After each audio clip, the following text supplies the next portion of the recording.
Constitucionales, un programa auspiciado por la Asociación Argentina de Justicia Constitucional. Bienvenidos a Aires Constitucionales, espacio de la Asociación Argentina de Justicia Constitucional. Pueden seguirnos en nuestras redes sociales y encontrar todos nuestros programas en nuestro canal oficial de YouTube. A partir del 5 de noviembre, por resolución de la Organización de los Estados Americanos, la OEA, la Asociación Argentina de Justicia Constitucional forma parte de las organizaciones civiles registradas en dicho organismo a fin de su participación en las diversas actividades de la misma y su difusión. Asimismo, el 21 de noviembre tuvo lugar la Jornada Nacional de nuestra asociación en la ciudad de Gualeguaychú, de la provincia de Entre Ríos, sobre justicia nacional y autonomía municipal, con la participación de destacados disertantes internacionales y nacionales, magistrados, académicos y destacados referentes del ámbito jurídico. Ahora vamos a una breve pausa y ya volvemos con más Aires Constitucionales, hablando hoy de los amparos de salud con nuestros destacados invitados.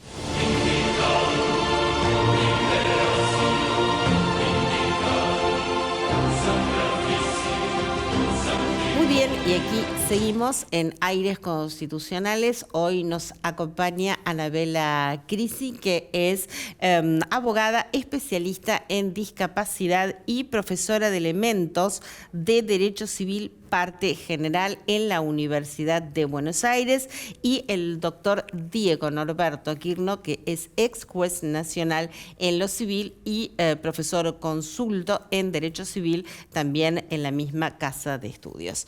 Bienvenidos, colegas, ¿cómo están?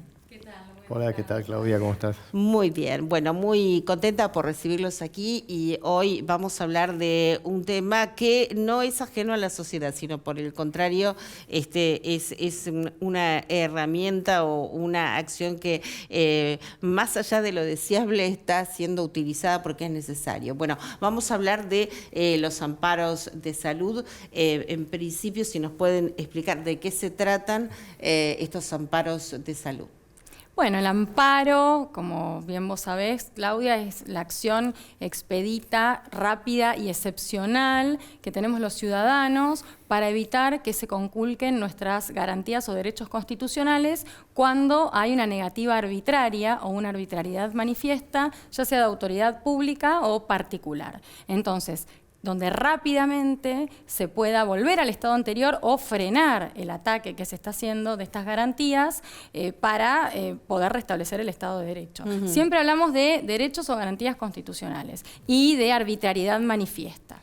Por eso es una vía excepcional y rápida, mucho más rápida que cualquier otro proceso que tenemos. Por eso debe cumplir determinados recaudos. Sí. ¿Esta arbitrariedad manifiesta debe probarse? Sí, siempre, todo debe probarse. O sea, puede desestimarse la acción de amparo porque no ha quedado probada. Exactamente, si no se dan los recaudos mínimos, se rechaza in limine la acción, porque es una vía excepcional. Si hubiera otra vía que puede restablecer mejor o que fuera más idónea, que no suele haber en estos casos, sobre todo derecho a la salud. En derecho a la salud, en general, estas vulneraciones, como es un derecho personalísimo, es un derecho humano, y muchas veces, además de la salud, están afectadas otras cuestiones, ¿no? Hay personas menores de edad, o hay personas en otras condiciones de vulnerabilidad como adultos mayores, o bueno, entonces en estos casos la vía adecuada es el amparo de salud. Perfecto, Anabela. ¿Y qué opina, doctor, usted de los amparos de salud? ¿Qué efecto tienen en la sociedad? ¿Qué remedio? El amparo es una vía excelente. Hoy te vengo más a acompañar como conductor del programa, porque la especialista es la doctora Crisi, y absolutamente reconocida en todo el medio. Sí. El amparo es un remedio excepcional pero extraordinario, porque el problema de salud es un problema urgente. Entonces, si para un problema urgente recurrimos a vías ordinarias que son interminables, la solución llega tarde. Y cuando la justicia llega tarde, no es justicia. Sí. El amparo nos permite hacerlo pronto. El amparo nace en el año 57 a partir de 2 fallos de la Corte como un remedio para obtener el restablecimiento inmediato de una garantía constitucional. Y a esto apunta. Sí. Y aún siendo rápido, como bien dice el doctor Diego Kirr, ¿no? Aún así tenemos que interponerlo con medida cautelar. Es lo que te iba a preguntar, porque el elemento tiempo aquí en los amparos de salud es fundamental. Y pareciera que no alcanza con el amparo. Pareciera O sea, solo con el amparo, digamos. La mayoría de las veces no alcanza solo con el amparo, por eso estos amparos interponen con lo que se denominan medidas innovativas. Claro. Son más que medidas cautelares, Claro. porque implican un anticipo de la jurisdicción y el objeto de la medida innovativa coincide con el objeto del amparo. Por ejemplo, tengo un tema de una falta de cobertura de un tratamiento, por ejemplo, de discapacidad. Entonces, en la medida cautelar pido exactamente lo mismo, que inmediatamente la obra social o el agente de salud restituya u otorgue la cobertura, que es lo mismo que estoy pidiendo en el amparo. Claro. No obstante, a ver si lo podemos traducir, deje de hacer lo que está haciendo, que es no otorgar la cobertura. Exactamente. Esa sería una medida innovativa que se está... Exactamente, que brinde inmediatamente Claro. la cobertura. Ahora, esto es lo que se va a discutir después en el amparo, Sí. en el proceso de amparo, que por más breve que sea, los plazos son muy breves, está la ley especial de amparo, ¿no? Cada localidad tiene su ley específica de amparo y los plazos son muy breves, pero igual demoran. Por ejemplo, yo tengo amparos que demoran 5 años. ¿Por qué? Porque hay que estar denunciando incumplimientos, porque, en fin, hay que hacer embargos o cuestiones de lo que fuera cuando no cumplen los agentes de salud, o porque hay muchos demandados. A veces, por ejemplo, hay cuestiones en los amparos, como es un procedimiento muy simplificado, que no deberían admitirse. Pero en los amparos de salud a veces sí se admite, Claro. justamente por ser la salud un tema tan complejo y porque hay muchísimas coberturas que son de muy alto costo. Bien, entonces digamos que va el cliente, obviamente no sabe que tiene que pedir una medida cautelar. ¿Vos cómo te das cuenta que tiene que pedir una medida cautelar y qué le pedís para luego poder acreditar que se necesita? Y digamos, ¿qué es lo que se necesita probar para que te otorguen una medida cautelar también? En realidad, todos los amparos de salud tienen que cursar con medida cautelar, porque por más rápido que sea el amparo, No salvo alguna excepción donde dicen lo declaro de puro derecho y dicto ya la sentencia, que en algún caso me ha pasado, dicen rechazo la medida cautelar porque esto es de puro derecho y ya dicto la sentencia en 48 horas. Salvo esas excepciones, siempre hay que interponer una medida cautelar. La medida cautelar tiene que tener todos los requisitos que tienen la generalidad de las medidas cautelares, aunque acá con un plus, porque es una medida innovativa, ¿no es cierto? Anticipa un poco la decisión, Sí. la jurisdicción. Sí. Entonces, tenemos que tener la verosimilitud del derecho. ¿Cómo lo probamos? Esto del fumus bonis iuris, ¿no? El humo del buen derecho, que esto no es una mentira, no es una cuestión menor. ¿Cómo lo acreditamos? Lo acreditamos con el carnet de afiliación, lo acreditamos con la orden médica que establezca qué es la cobertura que estamos necesitando de salud, lo que fuera, discapacidad, oncología, fertilidad, bueno, cualquier tema que se requiera. Y un pequeño resumen de historia clínica. Si es un tema de discapacidad, necesitamos mejormente el certificado de discapacidad. Y con estas cuestiones, ya con esta documentación y el relato de los hechos, ya tenemos en principio la verosimilitud del derecho. Claro. Y luego el peligro en la demora, que como bien dijo el doctor Kirno, en los temas de salud, ya cuando hay un tema de salud y hay incertidumbre sobre la cobertura, ya se tiene por acreditado, dice la Corte, este peligro en la demora. Claro. Porque en realidad, en salud, las resoluciones tendrían que ser para ayer. Claro. Yo no necesitaba ayer la cobertura, ya hoy es tarde. Pero bueno, para no seguir agravando justamente el cuadro de deterioro. Entonces, con estas condiciones reunidas tenemos la medida cautelar y lo que se aceptan acá son, porque una medida cautelar siempre tiene una contracautela, ¿no es cierto? Claro. Es lo que pide el código. ¿Qué pasa si el día de mañana no me dan razón en el fondo del amparo y yo tuve todo este tiempo una medida cautelar? En general, hay cautelas reales o personales. Bueno, en el caso de los amparos de salud, la cautela es simplemente la declaración jurada de la persona que asume, se hace en el escrito también de inicio, se tiene la contracautela por asumida en el escrito. Es una mera declaración jurada. Sí, sí. No se requiere... Podetti, que era un gran procesalista, definía las medidas cautelares como un anticipo de la garantía jurisdiccional. Es decir, Claro. anticipame la medida. Y en el amparo más que nunca ocurre eso. Sí. Porque a pesar de que el amparo es rápido, como decía la doctora, finalmente, aún con plazos breves, las cosas se van demorando por los distintos planteos, etcétera. Entonces uno le dice al juez, anticipame esta garantía, porque le está en juego mi salud. Sí. Y cada minuto cuenta. Sí, sí. ¿Qué rol juegan las pericias médicas en esto? Depende si las pide. En general, la jurisprudencia lo que dice es que hay que estar a la orden del equipo interdisciplinario o a la orden del médico tratante, que es quien realmente evaluó a la persona, la conoce sus antecedentes y es responsable del diagnóstico y del tratamiento. Entonces, ante una discordancia entre la postura del agente de salud y el equipo tratante, que muchas veces el equipo tratante es del agente de salud. Esto es lo que a veces ocurre, porque los propios médicos de la gente de salud dicen, tenés que hacer este tratamiento, y después pasa por auditoría médica y dicen, no, esto no nos parece, mejor otra cosa. Bueno, ante esta discrepancia, lo que establece la jurisprudencia es, y el cuerpo médico forense también, que son los peritos de la Corte Suprema, que son imparciales, dicen, ante discrepancias hay que estar a la orden del médico tratante o del equipo interdisciplinario tratante, que es quien efectivamente conoce al afiliado o al paciente. Ahora, muchas veces los agentes de salud, por eso, en principio, el que hace el amparo no necesita una prueba adicional, ya tiene la orden médica. Ya tiene la orden médica de la cobertura que necesita, de su propio equipo. Pero a veces el agente de salud o los jueces piden de oficio alguna evaluación adicional del cuerpo médico forense. Y bueno, ahí ya...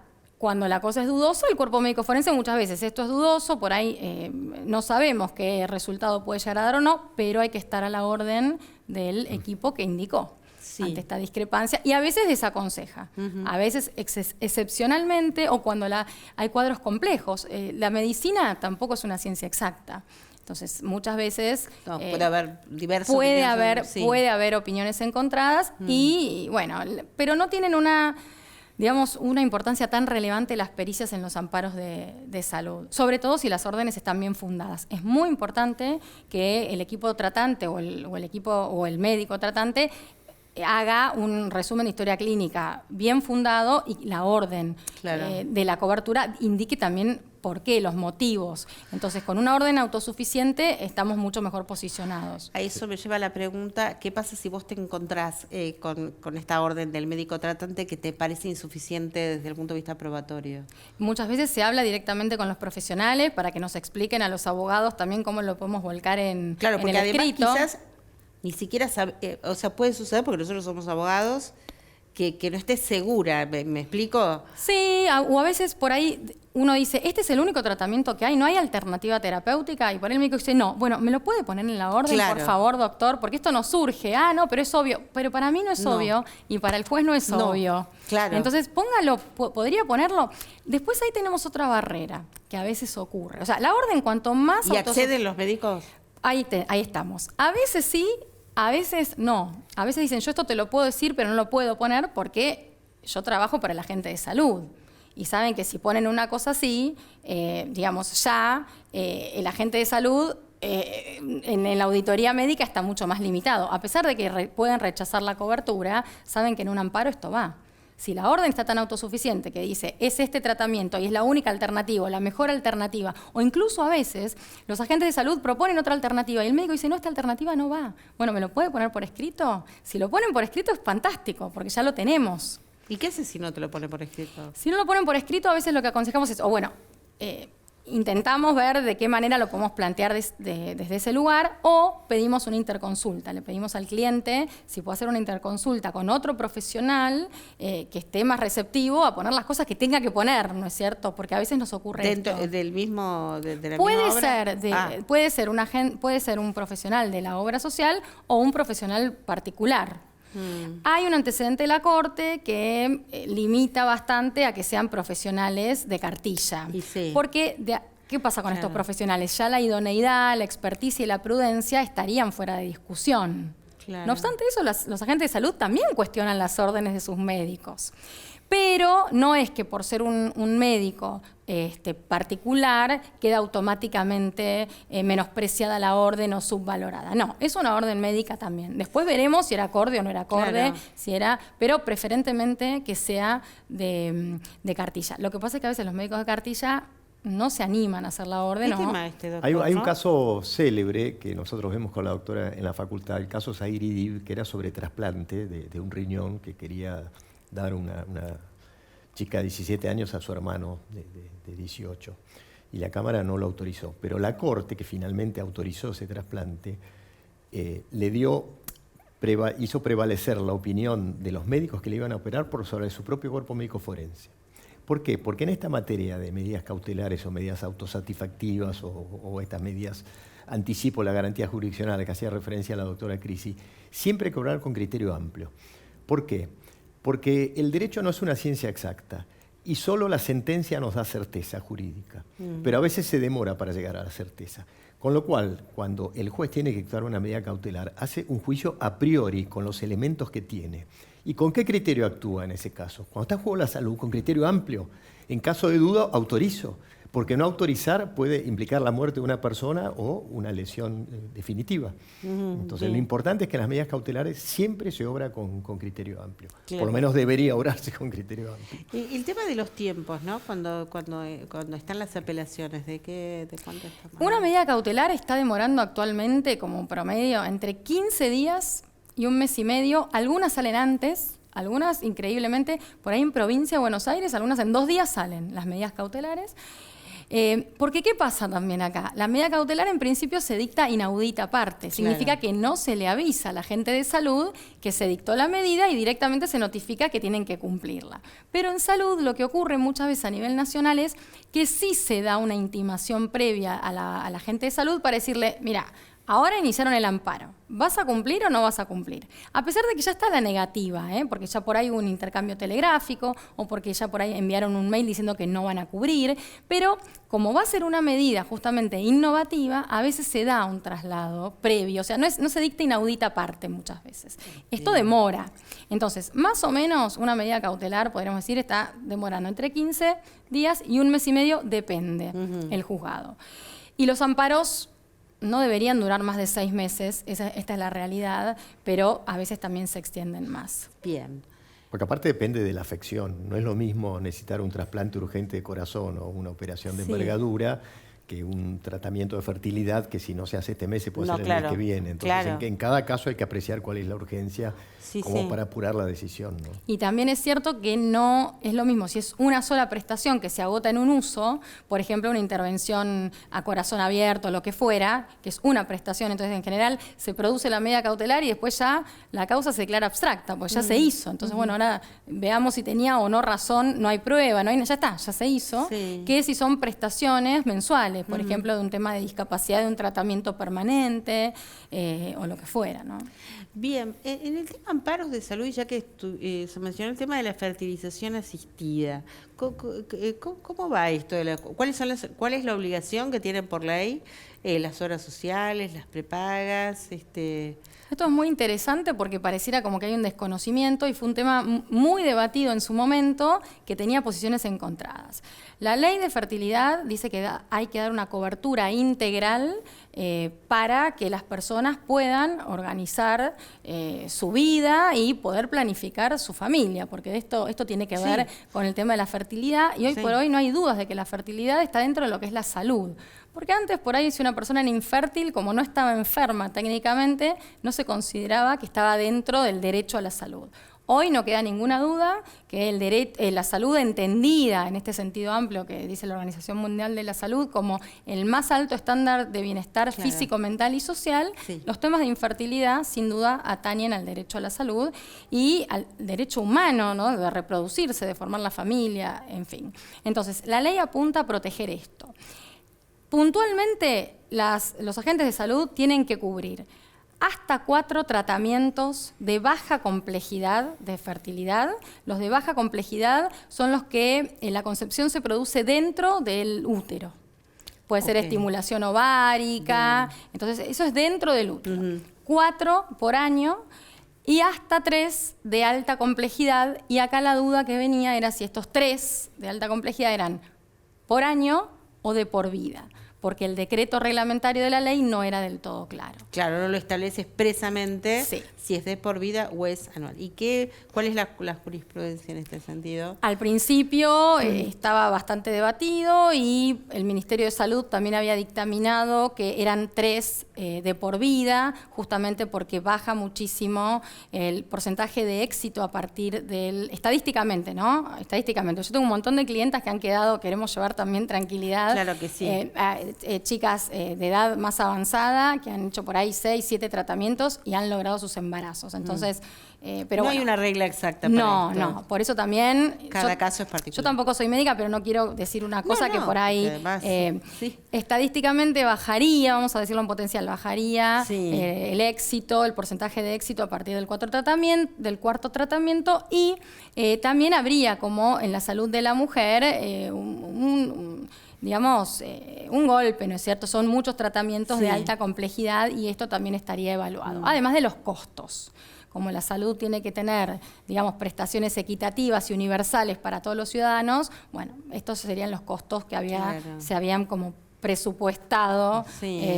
administrativamente. No obstante esto, la Corte, cuando tuvo que hacer la evaluación de la interpretación de la ley, porque en realidad es un tema de interpretación de la ley, que cómo se interpreta el decreto. Claro.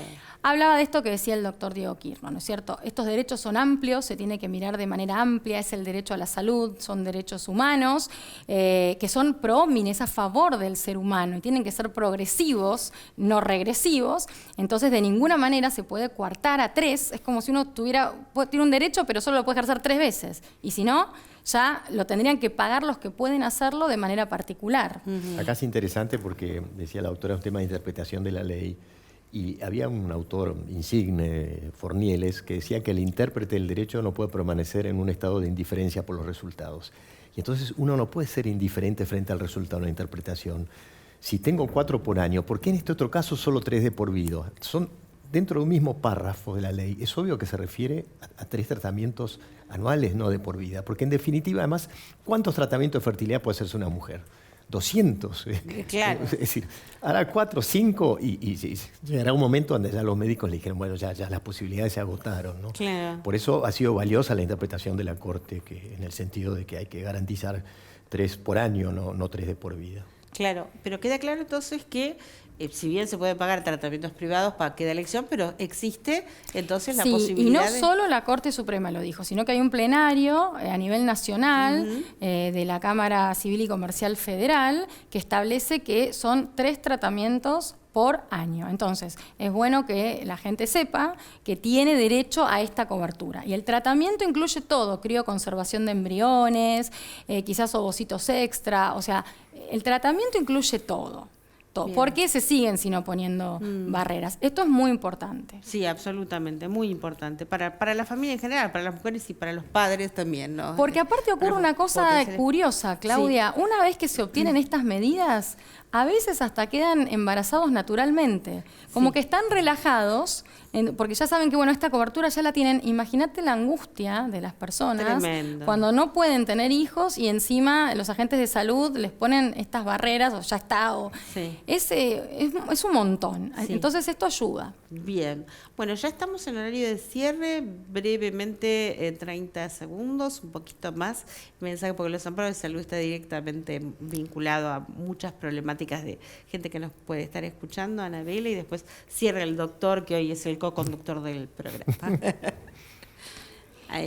Para cerrar. Esa es tu cámara. Cuando cada vez que haya una negativa de un agente de salud y haya temas, cualquiera sea de salud mental, de fertilidad, de discapacidad, es muy importante que sepan que tienen derecho a obtener la cobertura integral y ante cualquier duda no se queden con lo que digan los agentes de salud, sino consulten abogados especializados para poder defender sus derechos. Es muy importante que sea algo rápido, expedito, como puede ser a través de la vía del amparo, que tiene poquitos requisitos como los que vimos, que los pueden juntar rápidamente y que pueden mejorar muchísimo su calidad de vida. Muchas gracias, Anabela. Doctor, para cerrar. Mi reflexión es más que nada para las obras sociales y para las entidades de medicina prepaga, porque nosotros confiamos nuestra salud a una entidad o una obra social. Y después esa obra social no nos devuelve la confianza. Confiar es fiar con, creer uno en el otro. no me devuelven la confianza, porque cuando tengo un problema no me lo reconocen.